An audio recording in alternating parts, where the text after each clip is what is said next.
사도행전 20장 17절부터 32절까지의 말씀을 저와 한 절씩 교독하시겠습니다. 제가 먼저 17절을 읽겠습니다. 바울이 밀레도에서 사람을 에베소로 보내어 교회 장로들을 청하니 오매 그들에게 말하되 아시아에 들어온 첫날부터 지금까지 내가 항상 여러분 가운데서 어떻게 행하였는지를 여러분도 아는 바니 곧 모든 겸손과 눈물이며 유대인의 관계로 말미암아 당한 시험을 참고 주를 섬긴 것과 유익한 것은 무엇이든지 공중 앞에서나 각 집에서나 거리낌이 없이 여러분에게 전하여 가르치고 유대인과 헬라인에게 하나님께 대한 회개와 우리 주 예수 그리스도께 대한 믿음을 증언한 것이라. 보라 이제 나는 성령에 매여 예루살렘으로 가는데 거기서 무슨 일을 당하는지 알지 못하노라. 오직 성령이 각 성에서 내게 증언하여 결박과 환난이 나를 기다린다 하시나 내가 달려갈 길과 주 예수께 받은 사명 곧 하나님의 은혜의 복음을 증언하는 일을 마치더라면 나의 생명조차 조금도 귀한 것으로 여기지 아니하노라. 보라 내가 여러분 중에 왕래하며 하나님의 나라를 전파하였으나 이제는 여러분이 다 내 얼굴을 다시 보지 못할 줄 아노라. 그러므로 오늘 여러분에게 증언하거니와 모든 사람의 피에 대하여 내가 깨끗하니 이는 내가 꺼리지 않고 하나님의 뜻을 다 여러분에게 전하였음이라. 여러분은 자기를 위하여 또는 좋은 양떼를 위하여 산다. 성령이 그들 가운데 여러분을 독자로 삼고 하나님이 자기 피로 사신 교회를 불살기 위해 하셨느니라. 내가 떠난 후에 사나운 이리가 여러분에게 들어와서 그 양떼를 아끼지 아니하며 또한 여러분 중에서도 자들을 끌어 자기를 따르게 하려고 어그러진 말을 하는 사람들이 일어날 줄을 내가 아노라. 그러므로 여러분이 일깨어 내가 3년이나 밤낮 쉬지 않고 눈물로 각 사람을 훈계하던 것을 기억하라. 함께 읽겠습니다. 지금 여러분을 좋아하니 그의 말씀에 딱하노니 그 말씀이 여러분을 능히 든든히 세우사 거룩하게 하심을 입은 모든 자 가운데 기업이 있게 하시라. 아멘. 우리가 읽은 이 사도행전 20장 말씀에는 에베소 교회를 향한 그리고 그 장로들과 성도들을 향한 바울의 고별 설교가 담겨 있습니다. 우리가 알다시피 순회 선교사였던 사도 바울은 3년 동안 이 에베소 교회에서 사역을 했고 특별히 19장에서 볼 수 있는 것처럼 사도 바울이 에베소에서 사역을 할 때 이 도시 가운데 놀라운 부흥이 일어나게 됩니다. 그래서 하나님을 모르고 하나님을 대적하던 많은 사람들이 회개하여 주님께로 돌아오게 되고 그 도시에 놀라운 부흥이 일어나게 되었던 것이죠. 그러나 동시에 사도 바울은 영적인 부흥뿐만 아니라 핍박도 겪게 되었습니다. 많은 사람들의 반대를 겪기도 했고 또 매를 맞기도 하고 끌려가기도 하고 참 많은 고초를 겪었던 곳이 바로 이 에베소였던 것이죠. 그런데 어찌됐든 하나님의 은혜로 이 에베소 교회에서 3년 동안 그 참 은혜로운 사역을 하다가 이제 또 다른 선교를 위해서 성령의 이끌림을 받아 예루살렘으로 이제 나아가려고 하던 참이었던 것입니다. 사실 3년 동안 자신이 목양했던 교회를 떠난다는 것이 참 사역자로서 얼마나 마음 아픈 일이겠습니까? 자신의 모든 것을 다 줬는데 자신의 생명까지도 아낌없이 내어줄 정도로 그 성도를 사랑하고 핍박 가운데서도 온 정성을 다하여 그들에게 복음의 말씀을 전하고 끝까지 사랑했는데 이런 성도와 또 교회를 두고 떠난다는 것 자체가 사도 바울에게도 굉장히 힘든 일이었다는 것이죠. 그리고 특별히 25절 말씀처럼 이제 사도 바울이 말하기를 이제 우리는 서로 다시 볼 수 없을 거다. 아마 사도 바울이 자신의 순교를 직감하여서 이런 말을 한 것일 수도 있겠지만 어찌됐든 다시 볼 수 있으리라는 기약이 없었기 때문에 그 슬픔의 크기가 더 컸다고 생각을 하게 되는 것이죠. 그리고 무엇보다 당시 에베소 교회는 물론 최고의 설교자이자 목회자였던 사도 바울이 3년 동안 목양을 착실하게 했기 때문에 어떤 면에서는 참 단단한 교회일 수 있었겠지만 그럼에도 불구하고 이 3년이라는 시간이 길면 길지만 또 짧지 않습니까? 그렇기 때문에 여전히 연약한 부분들이 있었고 또 이 목회자가 떠난 이후에 잘 세워질 수 있을까, 온전히 건강하게 유지될 수 있을까라는 그런 걱정도 많았을 것입니다. 그래서 바울은 주체할 수 없는 그 슬픔과 눈물 가운데 이 고별 설교를 에베소 교회 성도들과 장로들에게 했던 것이죠.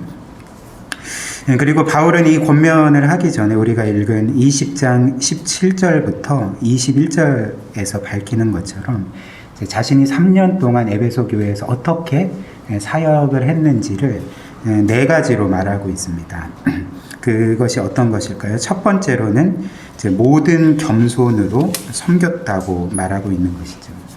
특별히 여기에서 모든 겸손은 어떤 인위적으로 만들어내는 겸손은 아닐 것입니다. 혹은 그런 예의 바름이나 그런 종류의 것이 아니라는 것이죠. 지금 사도 바울이 말하는 모든 겸손, 그러니까 단지 한 겸손이 아니라 모든 겸손, 그러니까 완전한 겸손은 무엇이냐면 인위적으로 만들어낼 수 있는 어떤 거짓 겸손이 아니라 복음을 경험한 자만이 가질 수 있고 나타낼 수 있는 겸손이라 하겠습니다. 그 겸손이 무엇일까요? 바로 복음을 통해 자신이 얼마나 큰 죄인인지를 깨닫고 자신이 하나님께는 심판밖에는 받을 수밖에 없는 정말 처참하게 비참한 죄인임을 깨달은 가운데 그럼에도 불구하고 자기와 같은 죄인을 사랑하셔서 그 하나님께서 자신의 아들 예수 그리스도를 아낌없이 내어주실 정도로 자신을 사랑하신다는 것을 깨달을 때 가질 수 있는 겸손이라는 것이죠. 그래서 자기 편에서는 그 어떤 것도 내세울 수 없지만 자랑할 수 없지만 그럼에도 불구하고 자기와 같은 벌레와 같은 죄인도 사랑해 주시는 그 하나님 때문에 그 안에서 영적인 자존감을 갖고 감사함으로써 겸손하지만 담대함으로 하나님을 섬겼던 것이 바로 모든 겸손으로 교회를 섬기고 성도들을 섬겼던 사도 바울이었다는 것입니다. 두 번째로 그가 밝히기를 그는 모든 겸손과 함께 눈물로 섬겼습니다. 여기에서 눈물은 왜 흘린 눈물이었을까요? 단지 힘들기 때문에 혹은 억울하고 분하기 때문에 흘린 눈물은 결코 아니었을 것입니다. 물론 사도 바울은 밝혔던 것처럼 에베소 교회에서 많은 어려움을 당하고 반대를 겪고 핍박을 받았죠. 그러나 그게 분해서 억울해서 흘린 눈물이 아니었던 것이죠. 오히려 사도 바울의 눈물은 어떤 것이었습니까? 그 가운데서도 심지어 자신을 원수처럼 대하는 그 영혼들을 향해서도 그 영혼이 너무나도 불쌍해서 그 영혼이 너무나도 애처로워서 그 영혼도 구원받기를 원하는 마음으로 주님의 마음을 품고 흘린 눈물이 바로 사도 바울의 눈물이 아니었겠습니까? 이런 식으로 사도 바울은 그 영혼을 향한 늘 큰 슬픔과 아픔과 눈물 가운데 그들을 최선을 다해 마치 주님께서 이 세상에 계실 동안 늘 그 눈물과 통곡 가운데 계셨다라는 그 히브리서 말씀과 같이 사도 바울도 주님을 본받아 눈물로써 이들을 섬겼던 것입니다. 세 번째로 사도 바울은 겸손과 또 눈물로 섬겼을 뿐만 아니라 모든 것을 참고 주를 섬겼다 이렇게 밝히고 있습니다. 말씀드렸듯이 지금 사도 바울이 나는 끝까지 참고 너희 교회와 특별히 주를 섬겼다라고 말할 때에 그의 고백에 함축되어 있는 말은 무엇이냐면 그의 사역이 결코 평탄하지 않았음을 이렇게 보여주는 말이 아니겠습니까? 오히려 그의 사역 내내 그는 가시밭길을 걸어야 됐고 계속 말씀드리는 것처럼 온갖 반대와 핍박과 박해를 받아야 됐습니다. 그럼에도 불구하고 바울은 이에 굴하지 않고 이제 끝까지 참고 견디면서 섬겼다라고 말하고 있는 것이죠.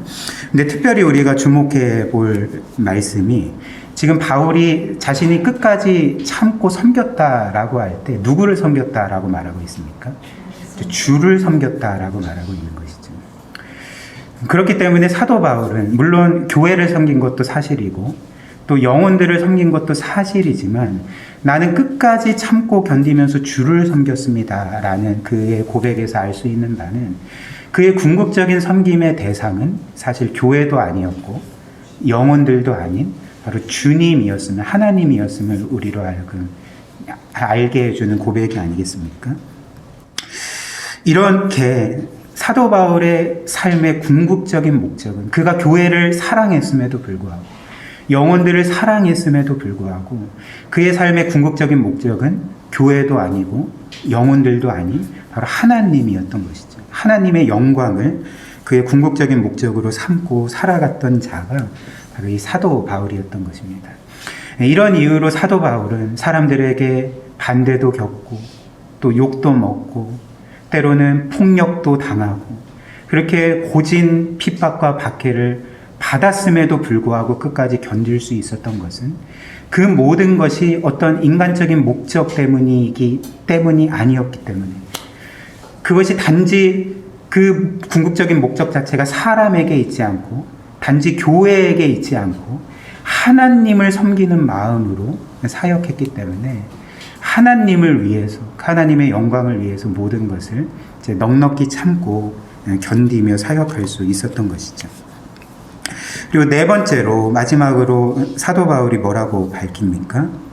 모든 겸손으로 섬기고 눈물로 섬기고 또 모든 것을 참고 주를 섬겼을 뿐만 아니라 마지막에 이렇게 고백하는 거죠. 내가 하나님의 말씀을 거리낌 없이 전했다. 특별히 주 예수 그리스도에 대한 회개와 믿음에 대한 말씀을 내가 담대하게 가감 없이 담대하게 선포했다라고 이제 고백을 하고 있는 것입니다.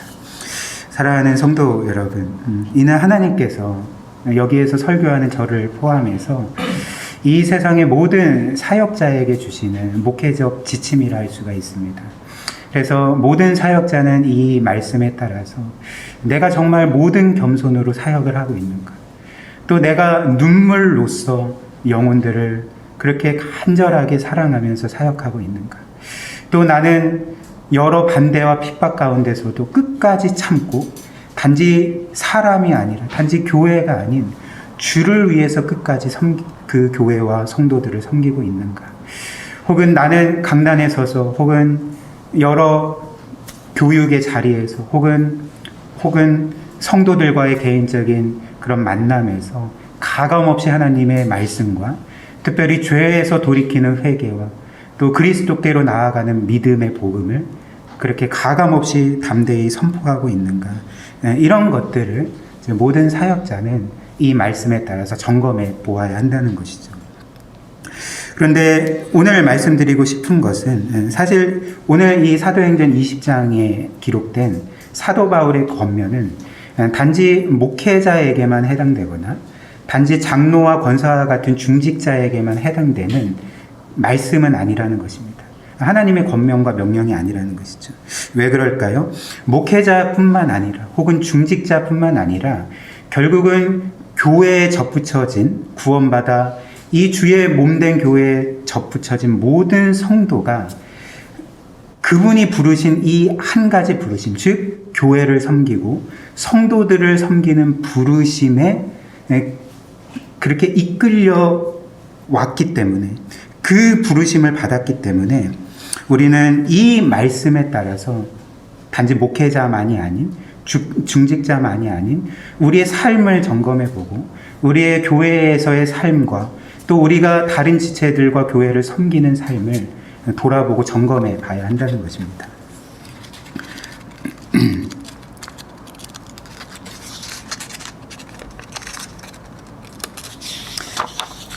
설교문 이렇게 안 넘어간 적은 처음이네요.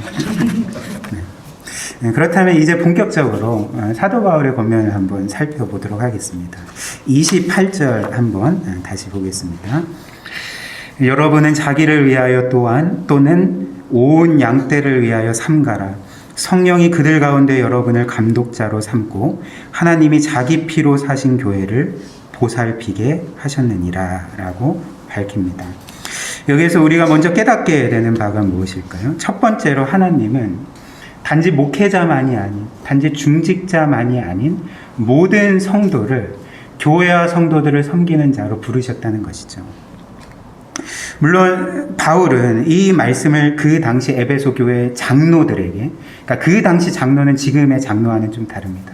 그 당시의 장로는 이제 목회자를 말하는 거죠. 설교하는 자들을 말하는 건데, 그 당시 교회의 장로들인 사역자들에게 하고 있기 때문에 이 말은 나에게는 해당되지 않는 거야 라고 이렇게 치부해 버릴 수도 있을 것입니다. 그러나 제가 말씀드린 것처럼 이렇게 직책의 차이가 있고 역할의 차이가 있을지라도 본질에서는 동일하다는 것이죠. 그 본질이 무엇일까요? 주의 몸된 교회를 섬기고 그 몸에 접붙여진 나와 한 몸을 이룬 지체들을 섬기는 것. 이 본질에 있어서는 동일하기 때문에 사도 바울이 에베소 교회 그 장로들, 사역자들에게 이 권면을 주고 있지만, 그러나 이 권면은 그들에게만 해당되는 것이 아니라, 혹은 사역자들에게만 해당되는 것이 아니라 이후에 주의 몸된 교회에 구원받아 접붙여질 모든 성도들에게 주님이 주시는 권면이라 할 수가 있는 것이죠. 이런 이유로 우리가 엄밀하게 분명히 기억해야 될 것이 하나 있는데, 성경에는 그 어떤 곳도 나 홀로 하는 신앙생활이라는 것은 기록되어 있지 않다는 것이죠. 나 홀로 하는 신앙생활, 나 혼자만을 위한 신앙생활, 나의 유익만을 위한 신앙생활이라는 것은 성경 어디에도 찾을 수 없는 신앙의 모습이라는 것입니다. 우리 모두가 하나님께 구원받아 그리스도의 몸된 교회에 접붙여졌고, 그리고 나 홀로 접붙여졌을 뿐만 아니라 나와 같이 죄인 가운데 있을 때에 그 무한한 은혜로 구원받아 동일한 그리스도의 몸에 접붙여졌을 때 우리에게 주신 의무, 우리에게 주신 부르심은 이제 나와 함께 은혜로 구원받은 나의 형제자매, 나의 지체들을 온 마음을 다해 사랑하고 섬겨야 된다는 것이죠. 이 일에 있어서 누구도 제외되지 않고 누구도 배제되지 않고 나는 나 홀로 하는 신앙생활을 즐길 거야 라고 하는 것은 하나님께서 그를 구원하시고 몸된 교회에 접붙여 주신 목적의 정면으로 배치되는 삶을 살게 된다는 것입니다. 그리고 특별히 하나님께서 이렇게 귀하게 여기시는 성도를 섬기는 자들은 하나님이 보시기에 얼마나 귀하겠습니까? 오늘 특별히 우리에게 주신 말씀처럼 지금 사도 바울이 말하기를 이 교회를 어떻게 표현하냐면 하나님께서 피로 사신, 자신의 피로 사신 교회라고 말씀하시지 않습니까? 이 교회는 단지 건물도 아니고 단지 어떤 친한 사람들의 회합도 아니고 어떤 조직도 아니고 어떤 그 체계나 시스템도 아닙니다. 이 교회는 오늘 말씀에서 분명히 기록된 것과 같이 하나님께서 그 피로 사신 교회라는 것이죠. 하나님께서 자신의 생명으로 사신 교회라는 것이죠. 하나님이 그토록 사랑하신 자신의 아들을 찢어 죽이심으로써 그 값으로 그 희생으로 세우신 이 세상 어떤 기관, 어떤 단체, 어떤 조직보다 정말 비교할 수 없을 정도로 무한히 가치 있고 영광스러운 곳이 바로 이 교회라는 것입니다. 그런데 그렇게 하나님께서, 우리 주님께서 자신의 피값으로 생명으로 사신 그 교회를 섬기는 자들은 얼마나 그분의 눈에 귀하게 보이겠습니까? 얼마나 그분이 그렇게 성도들을 사랑하고 지체들을 사랑하고 교회를 사랑하고 섬기는 것을 얼마나 귀하게 여기시고 보배롭게 여기시고 얼마나 기뻐하시겠습니까? 물론 우리는 이 일에 있어서 철저하게 부족하고 연약한 자들이죠. 너무나도 무능한 자들입니다. 우리는 늘 남을 사랑하기보다는 우리 자신이 사랑받기를 원하고 늘 남의 유익을 위하여서 나를 희생하기보다는 나의 유익을 위해서 다른 이들을 희생시키는 자들이, 그런 나쁜 자기중심성을 가진 자들이 우리가 아닙니까? 그럼에도 불구하고 하나님께서 이런 자격 없는 우리를 그 피로 사셨다는 것, 구원하셨다는 것, 이 영광스러운 교회의 한 일원으로 지체로 접붙여 주셨다는 사실을 우리가 기억할 때 우리는 그 은혜의 힘으로 우리 지체들을 사랑할 수 있고 섬길 수 있고 주님께서 우리의 유익을 위해 자신의 모든 것을 내어주신 것처럼 우리 또한 다른 지체의 유익을 위해서 우리 자신을 내어줄 수 있는 삶을 살아가게 된다는 것입니다. 그렇다면 우리는 어떻게 섬겨야 되는 것일까요? 사도 바울은 이에 대해서 다음과 같이 말합니다. 28절 다시 보시면 이렇게 말합니다. 여러분은 자신과 양떼를 잘 살피고 조심하십시오. 성령께서 여러분을 감독자로 세우셔서 하나님께서 자기 피로 사신 교회를 돌보게 하셨습니다. 이렇게 말하지 않습니까? 즉 사도 바울은 성령의 감동 가운데 우리에게 영혼을 섬기는 일, 또 교회를 섬기는 일을 명하면서 우리가 가장 먼저 해야 될 일로 무엇을 말하냐면 바로 우리와 양떼를 살피는 일을 말하고 있는 것이죠. 자신과 양떼를 잘 살피십시오. 그리고 조심하십시오. 이렇게 권면하고 있는 것이죠. 특별히 여기에서 살펴보다라는 이 말을 헬러어 성경으로 보면 이제 프로스에코라는 단어인데 이는 영어로 표현을 하자면 이런 의미입니다. Pay careful attention to라는 의미로 번역할 수 있는데, 그러니까 뭔가를 뚫어져라 보는 것을 의미하는 거죠. 뭔가를 지속적으로 한눈 팔지 않고 뚫어져라 주의 깊게 보는 행동을 가리키는 단어가 여기 살펴보다라는 말이 되는 것입니다. 그런데 여기에서 우리가 이상한 점을 발견하지 않습니까? 지금 이 성경이 너희는 너희를 살펴보라고 할 때, 교회 성도들을 살펴보라고 할 때, 지금 순서에 있어서 누구를 먼저 살펴보라고 말합니까? 지금 다른 지체들을 먼저 살펴보라고 말하는 것이 아니라 너희 자신과 양떼들을 살펴보라고 말하는 것이죠. 즉 순서에 있어서 성도들이 우선적으로 살펴볼 대상으로 제시되지 않고 그렇게 성도들을 사랑하고 섬길 너희 자신을 먼저 스스로 살펴보라. 이렇게 권면하고 있는 것입니다. 이는 우리에게 무엇을 알려줄까요? 너무나도 단순한 메시지가 아닙니까? 즉, 이 말씀의 의미는 우리가 우리 자신을 영적으로 먼저 살펴보지 않는다면, 우리가 하나님의 말씀에 비추어서 우리 자신이 어떠한지, 우리의 영적인 상태가 어떤 상태인지, 그리고 내가 어떤 상태에 이르고 있는지를 지속적으로 뚫어져라 주의 깊게 살펴보지 않는다면 다른 이들의 영혼도 결코 온전히 살펴볼 수 없다는 것을 우리에게 알려주는 말씀이라 할 수가 있는 것이죠.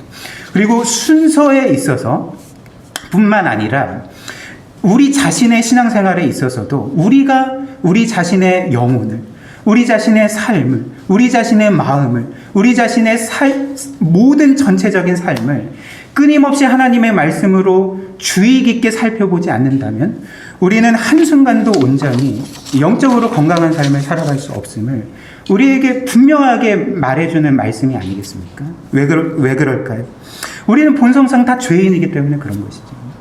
아무리 그가 성도라 할지라도, 그가 중직자라 할지라도, 그가 오랫동안 신앙생활을 했을지라도, 그가 외적으로는 어떤 직위에 있고 어떤 사역을 하고 어떤 교회에서 또 어떤 칭찬과 존경을 받는 인물인지 전혀 상관없이 모든 이들이 본성상 죄인이고 모든 이들이 본성상 이 세상 모든 사람들이 지을 수 있는 죄를 얼마든지 지을 수 있는 가능성을 담고 살아가는 자들이기 때문에 하나님께서는 이 사실을 너무나도 잘 아셨기 때문에 우리로 하여금 너희가 다른 이들을 살펴보기 전에 너희를 살펴봐야 된다.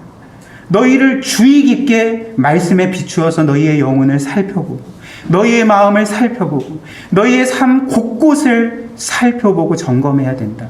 라고 우리에게 명령하고 있는 말씀이 아니겠습니까? 이런 과정이 없다면 우리가 우리 자신의 실체를 전혀 깨닫지 못한 채 전혀 점검하지 못한 채 확인하지 못한 채 마치 허상에 휩싸여서 나는 괜찮겠지. 나는 지금 나름대로 건강한 신앙생활을 하고 있어. 혹은 자기 연민에 휩싸여서 내가 이러저러한 일을 당했으니 이 정도 죄는 지어도 돼 라고 자기 합리화를 하면서 자기를 점검하기를 거부하고 영적으로 그 말씀에 비추어서 고치기를 거부한다면 그에게는 그 어떤 희망도 없게 되는 것이죠. 그러니까 복음만이 그를 변화시킬 수 있는데 그 복음을 거부하는 한 그가 어떻게 변화될 수가 있겠습니까? 이는 교회에도 마찬가지입니다. 겉보기에 아무 문제 없어 보이고 그저 교회가 잘 돌아가니까 그 은혜가 있는 것처럼 보일 수도 있겠죠. 그러나 우리가 반드시 기억해야 될 것은 이런 죄인들이 모여있는 교회조차도 우리가 끊임없이 서로를 돌아보지 않고 교회 전체적으로 말씀에 비추어서 돌아보지 않는다면 교회는 겉으로는 은혜가 있는 것처럼 보여도 아무 문제가 없는 것처럼 보여도 영적으로는 죽은 상태에서 자신의 상태를 진단하지도 못한 채 그렇게 하나님의 영광을 가리는 교회로 그렇게 너무나도 어떤 면에서는 비참한 그런 모습으로 계속 남게 되지 않겠습니까? 따라서 우리는 이 말씀을 통해서 우리에게 얼마나 많은 은혜가 필요한지를 깨닫게 되는 것이죠. 우리가 하나님의 은혜를 얼마나 많이 구해야 되는지, 얼마나 간절하게 구해야 되는지, 정말 시시각각으로 우리는 우리 자신을 지킬 수 없는 자들이기 때문에 우리 힘으로는 도저히 영적으로 건강한 삶을 살아갈 수 없는 자들이기 때문에 우리가 얼마나 하나님의 은혜를 구하고 하나님의 말씀으로 나아가야 되는지를 깨닫게 되는 말씀이지 않겠습니까? 사랑하는 우리 성도 여러분, 하나님이 우리에게 이런 은혜 주시기를 원합니다. 우리 자신을 먼저 말씀으로 돌아보고 그리고 끊임없이 그 말씀에 비추어서 우리의 죄가 있다면 회개하고 돌이키고 특별히 우리를 위하여 죽으신 그리스도께로 우리가 믿음을 가지고 나아가는 일들이 있어야 될 것입니다. 우리에게 이런 은혜 주시기를 그리고 이런 은혜의 힘을 통하여서 끊임없이 하나님의 말씀과 또 그리스도께로 나아가는 우리 고유교회 사랑하는 지체들이 되기를 주님의 이름으로 축복합니다. 그러나 이렇게 살펴보기만 하고 그 이상 아무것도 하지 않으면 아무 소용이 없는 것이죠. 그래서 바울은 더 나아가서 이런 말을 합니다. 하나님께서 자기 피로 사신 교회를 돌보게 하셨느니라 라고 말합니다. 여기에서 성도들을 이제 살펴볼 뿐만 아니라 이제 돌보라고 말하는 것이죠. 여기에서 특별히 돌보다라는 이 말은 헬라어 성경을 보면 이제 포이마니오라는 단어인데 이 단어는 이 단어 안에 목자를 뜻하는 이렇게 포이맨이라는 단어가 이렇게 함축되어 있는 것이죠. 즉, 이 포이마니오라는 이 돌보다라는 이 말은 이 목자라는 포이맨이라는 헬라어에서 파생된, 유래된 단어라는 것입니다. 그렇다면 여기에서 돌보다라는 이 말의 의미가 무엇일까요? 그러니까 목양하라라는 말이 되는 거죠. 교회 안에 있는 양들을 돌보라, 영적으로 돌보라라는 그런 권면과 명령이 된다는 것입니다. 그래서 하나님께서 교회를 그리고 교회 안에 있는 나도 양이지만 다른 양들을 이제 먹이라고 하는데 특별히 이렇게 목양하고 먹이라고 할 때 뭘 먹이라고 하는 것입니까? 그러니까 하나님의 말씀인 것이죠. 그러니까 말씀의 꼴을 먹여야 한다는 것입니다.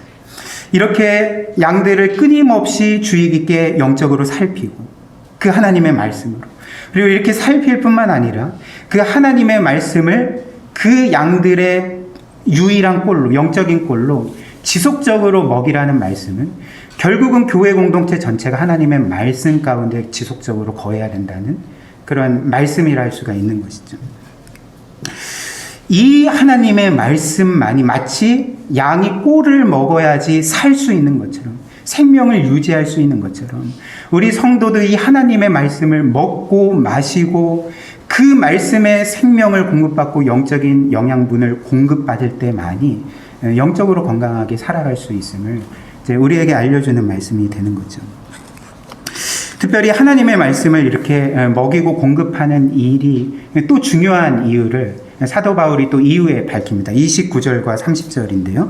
29절과 30절 말씀 보면 이렇게 하나님의 말씀을 공급해야 되는 것, 끊임없이 하나님의 말씀으로 나아가야 되는 이유는 이제 거짓 진리로 성도들을 공격하는 자들이 있기 때문에 그래서 거짓 진리로 성도들을 공격해서 진리에서 떠나게 하는 악한 자들이 있기 때문에 하나님의 말씀을 지속적으로 전해야 되고 그 꼴을 먹어야 된다라고 우리에게 말하고 있는 것입니다. 29절과 30절 말씀인데요. 제가 다시 읽어드리겠습니다. 내가 떠난 후에 사나운 이리가 여러분에게 들어와서 그 양떼를 아끼지 아니하며 또한 여러분 중에서도 제자들을 끌어 자기를 따르게 하려고 어그러진 말을 하는 사람들이 일어날 줄을 내가 아노라라고 경고하고 있습니다. 실제로 지금도 수많은 이단들이 있죠. 신천지도 있고, 하나님의 교회도 있고, 또 여러 이단들이 있습니다. 그러나 그 당시에도 이단들이 적지 않았습니다. 그래서 그 당시 이단들 중에 때로는 이제 그리스도의 신성, 즉 그리스도께서 완전한 하나님이심을 부정한 이단들이 있었고요. 또 반대로 예수 그리스도께서 완전한 사람이심을, 그분의 인성을 부인한 이단들도 있었습니다. 그리고 또 어떤 경우에는 예수 그리스도를 믿음으로써 구원받는 것이 아니라 어떤 신비한 지식을 깨달을 때 구원받는다라고 주장했던 그 영지주의 이단도 있었던 것이죠. 그리고 또 어떤 면에서는 예수 그리스도를 믿음이 아니라 할례를 포함하여 율법을 철저하게 지켜야지 구원받는다라는 그런 유대주의 이단도 있었던 것입니다. 어찌됐든 이런 여러 이단들이 있었기 때문에 사도 바울이 너희가 이런 거짓 선지자들, 이 악한 자들이 너희에게 거짓 진리를 전해서 너희로 하여금 진리에서 떠나지 않게 하도록, 멸망에 이르지 않게 하도록 끊임없이 하나님의 말씀으로 너희 자신을 살피고 그 말씀의 꼴을 먹어라 라고 권면을 했던 것이죠. 그런데 이제 더 나아가서 사실 우리가 생각해야 될 것이 있습니다. 이런 꼭 이단이 아니더라도 우리로 하여금 진리에서 떠나는 것들은 이 세상에 얼마든지 많다는 것이죠. 그러니까 꼭 이단이 아니더라도, 거짓 진리가 아니더라도 우리로 하여금 신앙에서, 진리에서, 그리고 그리스도로부터 떠나게 만드는, 오히려 그분을 대적하게 만드는 것이 무엇이 있겠습니까?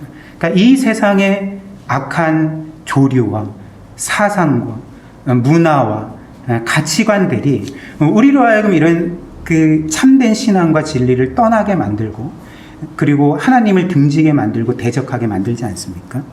그래서 저는 몇 가지를 좀 생각을 해봤습니다. 세 가지를 생각을 해봤는데, 첫 번째로는 이제 돈을 최고로 여기는, 즉 돈을 우상으로 숭배하는 이렇게 배금주의가 있겠죠. 그 돈을 이제 숭배하는 그 배금주의라 불리는 그 거짓된 사상이 있을 것입니다. 주님께서 어느 날 이런 말씀을 하셨죠. 너희는 두 주인을 섬기지 못한다. 한 주인을 섬기든지 혹은 다른 주인을 섬기든지 동시에 두 주인을 섬길 수 없다. 그 두 주인이 무엇입니까? 그러니까 돈을 섬기든지 하나님을 섬기든지 둘 중에 하나만 할 수 있고 둘 다를 섬길 수 없느니라, 이렇게 말씀하시지 않았습니까? 여기에서 주님께서 하신 이 말씀의 요지가 무엇일까요? 그냥 문자적으로 나는 하나님과 돈을 함께 섬길 수가 없는 거구나. 그러니까 단지 이 정도가 아니라 그 말씀에 함축된 의미는 무엇이냐면, 돈이 얼마나 강력하게 우리의 삶을 사로잡을 수 있는지를 말씀하신 거라고 우리가 이해할 수가 있는 것이죠. 즉 하나님만큼 돈이 우리의 삶을 지배할 수 있고, 그리고 우리 또한 그 돈을 하나님처럼 섬길 수 있고, 하나님처럼 마치 우리의 삶에 진정한 행복을 줄 수 있는 것처럼, 진정한 만족을 줄 수 있는 것처럼, 그리고 정말 우리의 삶에서 가장 중요하고 가치 있고 영광스러운 것인 양, 우리를 현혹시키고 우리를 지배하고 우리를 노예처럼 부릴 수 있는 것이 돈임을 우리에게 말씀해 주신 그런 경고의 말씀이라 할 수가 있지 않겠습니까? 그러나 불행하게도 교회 안에는 하나님보다 돈을 자신의 인생에 더 중요한 가치로 여기는 자들이 적지 않다는 것이죠. 이 돈이 하나님보다 더 가치 있는 것처럼, 더 중요한 것처럼, 더 영광스러운 것처럼, 돈이 마치 자신을 충족하게 만족시켜주고, 돈이 자신을 자신이 원하는 만큼, 만족할 만큼 사랑해 줄 것처럼 생각하며, 겉으로는 하나님을 섬긴다 하지만, 그러나 속마음으로는 돈을 하나님처럼 섬기는 자들이 적지 않음을 우리가 보게 되지 않습니까? 그리고 너무나도 부끄러운 현실은 여러분들도 종종 매스컴을 통해 보는 바와 같이 이 기독교 안에서도 참된 신앙이 아니라 거짓 신앙으로 돈을 얻기 위한 목적으로 종교를 이용하고 또 선량한 성도들을 이용해서 돈을 착취하고 자신의 배를 그렇게 불리게 하는 그런 막대한 부를 축적하는 악한 자들이 적지 않지 않습니까? 많지 않습니까? 그러니까 이런 것들을 보았을 때 주님의 말씀은 진리인 것이죠. 너희가 두 주인을 섬길 수 없다. 하나님을 섬기든지 돈을 섬기든지 둘 중에 하나를 해야 되는데 만약 너희가 돈을 섬긴다는 너희는 필히 멸망하게 될 것이다. 경고하셨던 것입니다. 두 번째로 절대적인 진리는 없고 이제 너가 옳다고 생각하는 것이 이제 진리라고 말하는 상대주의를 또 들 수가 있을 것입니다. 좀 말이 어렵겠지만 쉽게 말해서 이런 것입니다. 현 시대는 신을 믿지 않는 시대인 것이죠.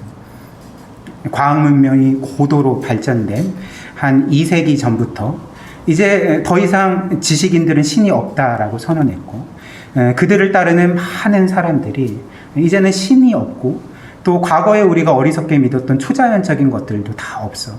이 세상은 완벽한 과학 법칙 가운데 움직이는 신적인 존재도 초자연적인 것도 없고 우리는 과학적인 그 지식으로 모든 물리적인 법칙을 다 공부하고 이해하고 파헤칠 수 있어 라고 이제 생각한 시대를 살고 있지 않습니까?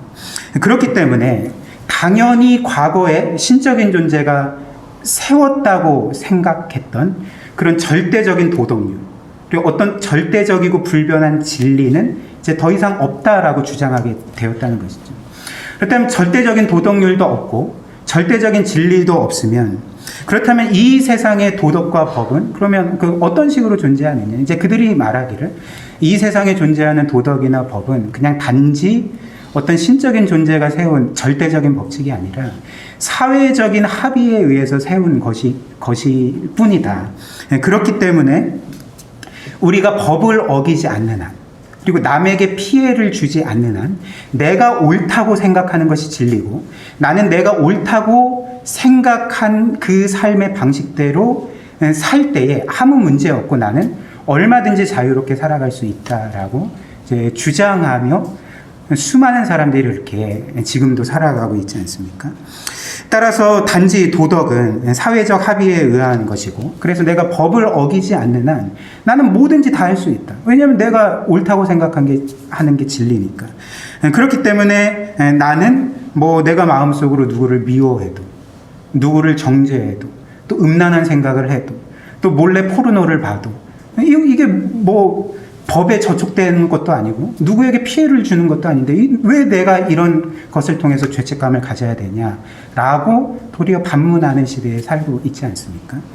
따라서 과거처럼 사람들은 형법을 어기지만 않으면 어떤 생각과 행동을 해도 죄책감은 들지만 죄책감을 억누르는 거죠.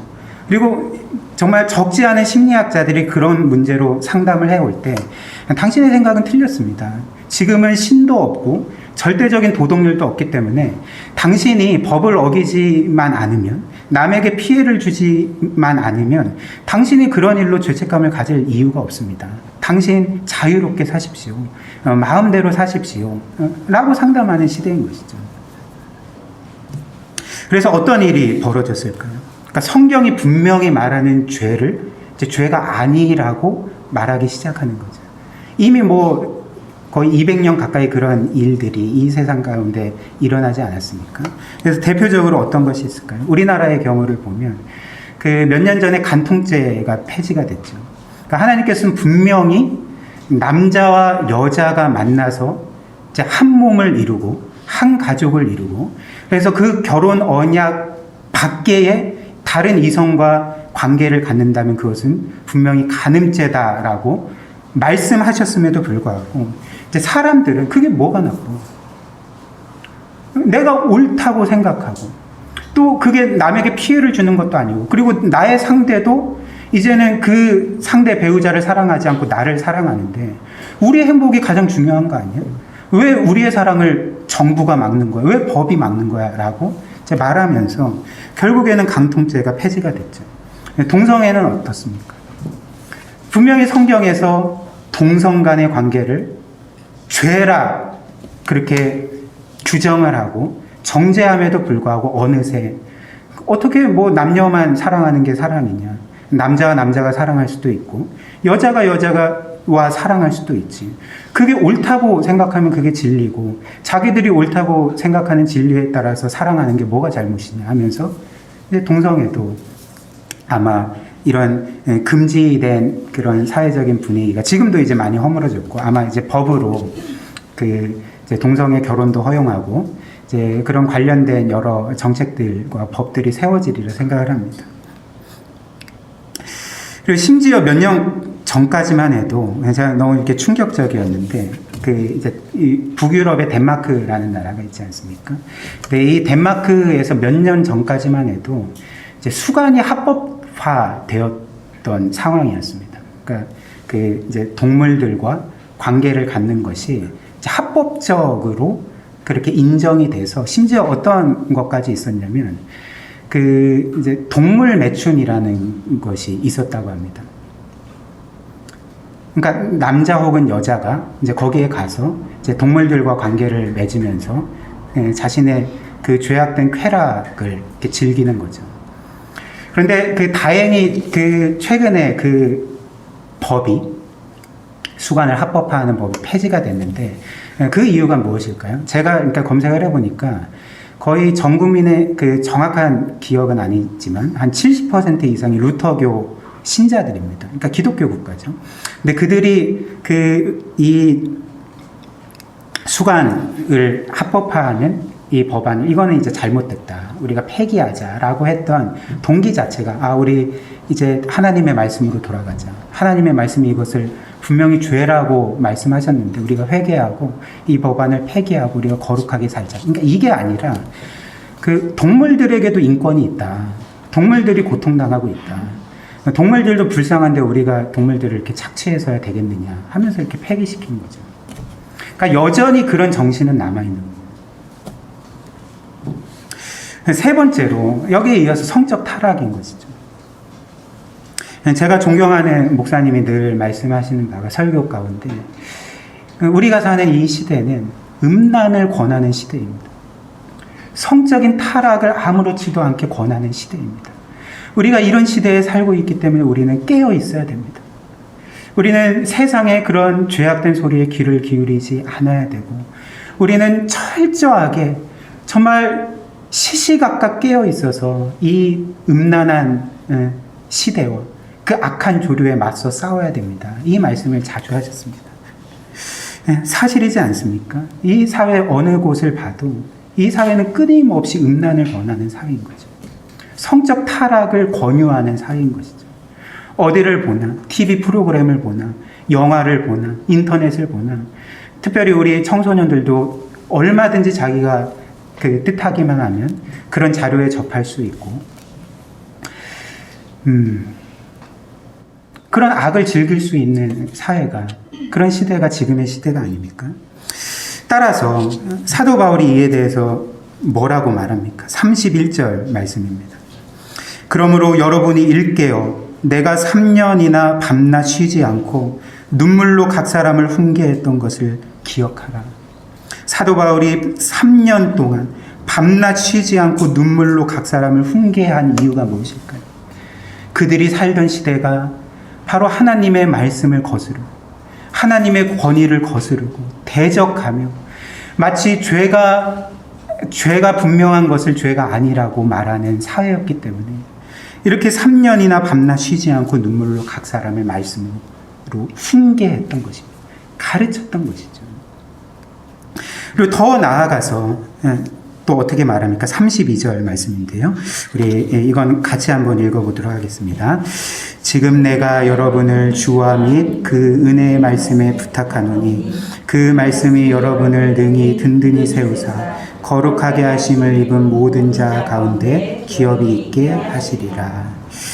이 말씀은 우리가 서로를 이렇게 사랑하고 섬길 때, 특별히 목양할 때, 이것은 그 목회자에게만 해당된 목양이 아닙니다. 제가 계속 강조해서 말씀드렸듯이 우리는 서로를 목양해야 되는 사람들입니다. 그렇게 부르심을 받은 자들입니다. 그런데 사도 바울이 우리의 이 섬김과 목양의 궁극적인 목표를 뭐라고 말합니까?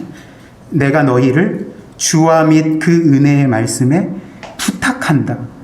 그리고 그 말씀이 여러분을 든든히 세울 것이며 너희를 거룩하게 할 것이며 모든 자 가운데 기업이 있게 하시리라. 즉 최종 구원을 얻게 하시리라 라고 말씀했는데 궁극적인 목적이 무엇입니까? 목양이 바로 하나님의 말씀 가운데 함께 나아가는 거죠.